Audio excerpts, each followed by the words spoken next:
Hello friends, welcome to positive progression. आज हम जिस किताब की समरी पेश करने वाले हैं उसका नाम है how to win friends and influence people by Dale Carnegie. ये किताब 1936 में पहली बार पब्लिश की गई थी और इसकी तकरीबन 3 करोड़ से ज़्यादा कॉपी सेल हो चुकी हैं और इस किताब में मौजूद उसूल आज भी इसी तरह अहम और मौसर हैं जैसे कि 1936 में थे। तो शुरू करते हैं बगैर किसी डिले के इस बुक के पार्ट 1 से, जिसका टाइटल है लोगों को हैंडल करने के कुछ बुनियादी तरीके। पहला सुनहरी उसूल जो ऑथर इस बुक में लिखते हैं वो है तनकीद, मजम्मत और शिकायत ना करें। इसीलिए पहला चैप्टर जिसमें ये उसूल आता है उसको टाइटल दिया गया है कि अगर आपको शहद चाहिए तो छत्ते को लात ना मारें। इस सुनहरे उसूल को समझाने के लिए ऑथर एक क्रिमिनल फ्रांसिस क्रॉली के अरेस्ट होने के वाक़े से शुरू करते हैं, जो कि 7 मई को तकरीबन 150 से भी ज़्यादा पुलिस अफसरों के गिरा और तकरीबन 2 घंटे की फायरिंग के बाद जख्मी हालत में पकड़ा गया और हज़ारों लोगों ने इस सीन को विटनेस किया। ये वो इंसान था जिसको उस वक्त के पुलिस कमिश्नर E.P. मलरूनी ने न्यूयॉर्क की तारीख का सबसे खतरनाक मुजरिम कहा था और इसी मुजरिम ने पुलिस के से मुकाबले के दौरान जख्मी हालत में एक खत लिखा था जिस पर उसके खून के भी कुछ कतरे थे। उसने लिखा था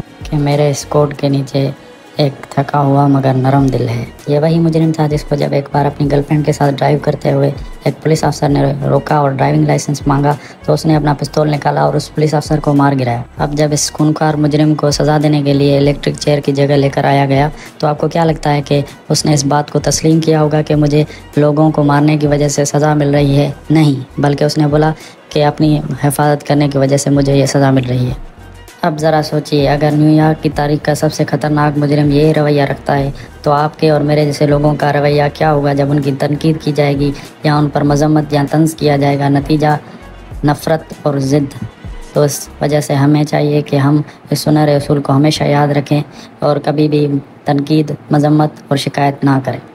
इस किताब का दूसरा सुनहरी उसूल है लोगों की दिल से तारीफ़ करें। सिगमंड फ्रॉइड कहते हैं कि आप और मैं जो कुछ भी करते हैं उसके पीछे 2 मोटिव्स होती हैं, एक सेक्स अर्ज और दूसरा अजीम बनने की ख्वाहिश। और डॉक्टर जॉन डेवी कहते हैं ये एक बुनियादी और डीपेस्ट डिज़ायर है टू बी इम्पोर्टेंट। ये एक ऐसी इंसानी भूख है जो भी इसको ख़त्म करेगा लोग उसके इशारों पर नाचेंगे और वो जब मर जाएगा तो इवन अंडरटेकर भी उसका सोग मनाएगा।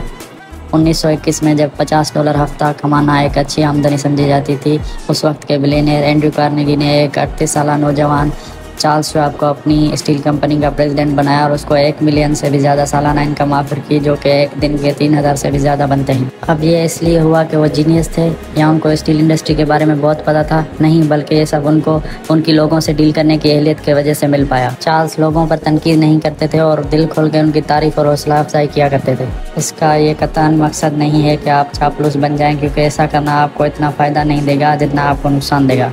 एमरसन हर इंसान को अपने आप से बेहतर देखते थे और उनसे कुछ ना कुछ सीखने की कोशिश करते थे। अगर एमरसन जैसा बंदा ऐसा रवैया रख सकता है तो हम और आप क्यों नहीं? हमेशा अपने बारे में सोचने के बजाय अपने करीबी लोगों और उनकी खुशियात के बारे में सोचना चाहिए ताकि हम उनकी चापलूसी के बजाय हौसला अफजाई और तारीफ़ कर सकें। इस किताब का तीसरा और पार्ट 1 का आखिरी उसूल है अगर आप किसी से भी कोई काम करवाना चाहते हैं तो उनमें इस काम करने का शौक़ पैदा करें। ऑथर इस उसूल को समझाने के लिए मछली पकड़ने की एनालॉजी इस्तेमाल करते हैं। अगर आपको और मुझे स्ट्रॉबेरी पसंद हो सकती है, लेकिन हम मछली को पकड़ने के लिए हम स्ट्रॉबेरी का नहीं बल्कि कीड़ों का इस्तेमाल करते हैं, क्योंकि हमें पता है कि उसके इस्तेमाल करने से फ़िश हमारे जाल में फंस जाएगी। तो यही कॉमन सेंस हम तब इस्तेमाल क्यों नहीं करते जब हम लोगों से डील कर रहे होते हैं? हम किसी से तब तक कोई काम नहीं करवा सकते जब तक वो खुद उस काम को करना ना चाहे। इसलिए हमें अपना फ़ायदा देखने के बजाय अगले बंदे का फ़ायदा देखना चाहिए कि वो इस काम को क्यों करना चाहेगा।